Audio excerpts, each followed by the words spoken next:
Yes, Senator Peterson for a question on the amendment.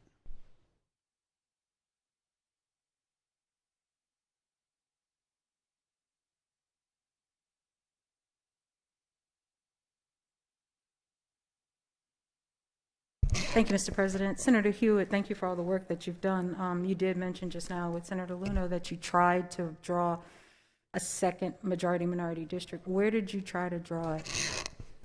Well, I think we looked at a number of different options. Again, there's many things that you're trying to balance. You're trying to balance all the communities of interest and all the other things that we're talking about. But again, you have to be able to draw, in my opinion, 2 minority districts that would perform. And that's my objective, not to just draw 2 minority districts on paper, but to draw 2 that would perform. Where did you try to do it? There were a number of options, okay, that our map drawer looked at. I wasn't personally drawing the maps, but I had a map drawer that was doing that. Who was the map drawer? Well, we have staff. We have a whole arsenal of staff here in the amendment room that have been working with me, and we don't see an option that would, again, perform at a high enough black voting age population with certainty.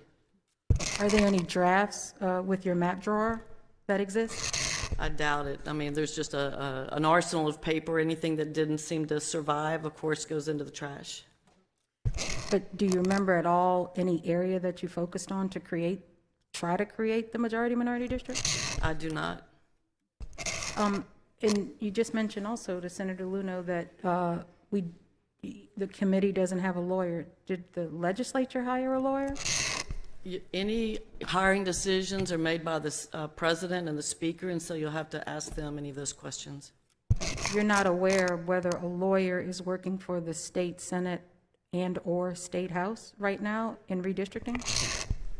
Well, I suspect that they are, but I don't know the details of that. I'm not privy to the contract. Wasn't involved in any of those negotiations, of course.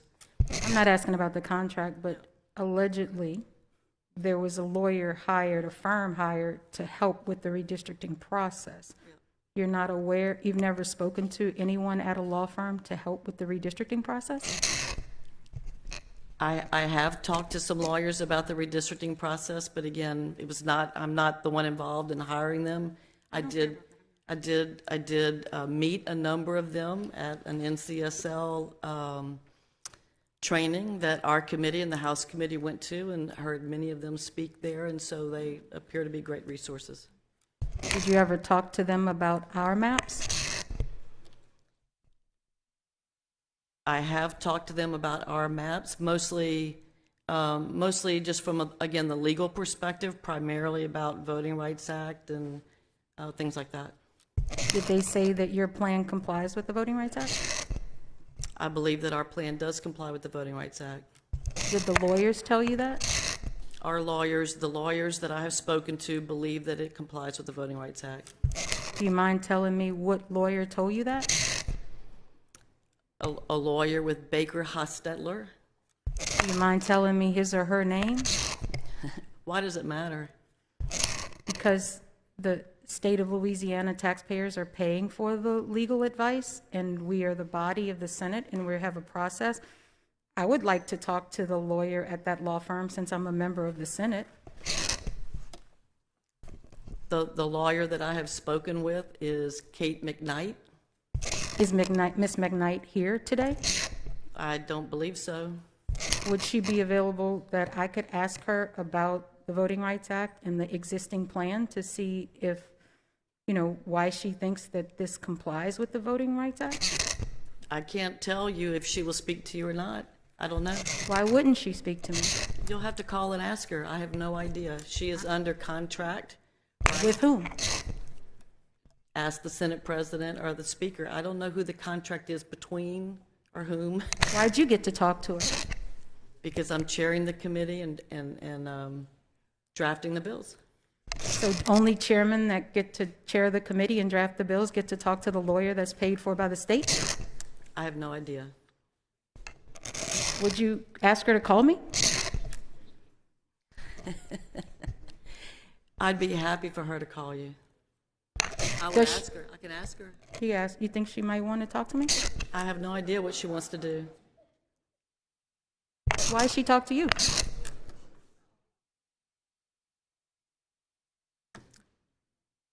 Because I called her.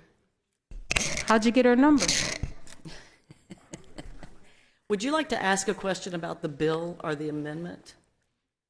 I'm asking about the bill. There's a process in redistricting, and when lawyers get hired and are paid for by the state of Louisiana, the body that I've served in for 20 years, then I'm entitled to the same advice about an important issue, like redistricting, to represent all of the people. So if she told you that the Voting Rights Act is being complied with on your bill, why won't she tell me the same thing? Why can't I call her? Why am I only finding out her name today?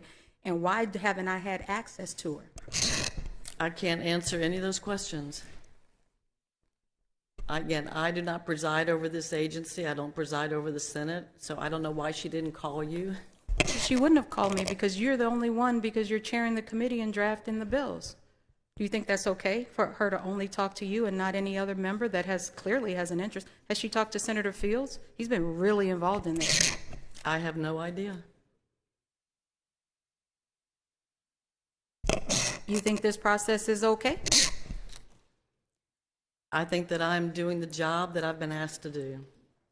Do you think it's fair that the Senate has hired an advisor that talks about the biggest issue with respect to redistricting compliance, and the Senate is just learning the name of the lawyer that you've been talking to? Well, I would imagine over the history of the Senate, there have been a lot of lawyers that have worked on behalf of our legislature. I don't know that all of us have access to all of them and that we're all talking to all of them on all of the issues. Do you think this process that only happens once every 10 years is different and worthy of access to a lawyer giving advice on districts? The purpose of the lawyer is to defend the legislature in any actions that may be taken where the legislature is named in a suit. We certainly have 2 suits that have already been filed. There's been very active comment at the table from other groups, right, about lawsuits. It's been reported in the newspaper, so I don't think it is unusual for the legislature to have contracted with a lawyer on this issue. Not saying it's unusual, just wanting to know why the lawyer that's been hired, that's getting paid, never appeared in committee, never was made accessible to members who have a clear interest in making sure we get the districts right. Certainly, maybe other members knew about the lady's name again, Kate what? Kate McKnight? Maybe other people knew about Miss Kate McKnight. I've never heard of her. I've never seen her at the table. I've never seen, does she have emails that you've exchanged with her? Perhaps. Perhaps. Yes, of course. I don't know about, of course. That's why I'm asking. Do the emails talk about varying iterations of districts? The emails are largely focused, again, on legal advice as it relates to the Voting Rights Act. Do you mind sharing all the emails that you have with her, with members of the Senate, in confidence, under confidentiality agreements? I'm not going to address that. I don't know exactly what would be the right protocol for that. There's certainly attorney-client privilege in the work that we're doing, and anything else would be addressed through, I assume, public records request that would go through our process, our Senate process. Who's the client? I did not sign the contract. You're going to have to ask contractual issues or questions of the Senate President or the Speaker of the House. Do you feel that she works for you? Are you a client? I don't know that I would say I'm a client, right? But I have spoken to her because I'm doing the work. I'm preparing the bills. Thank you, Senator Hewitt. Anytime, Senator Peterson.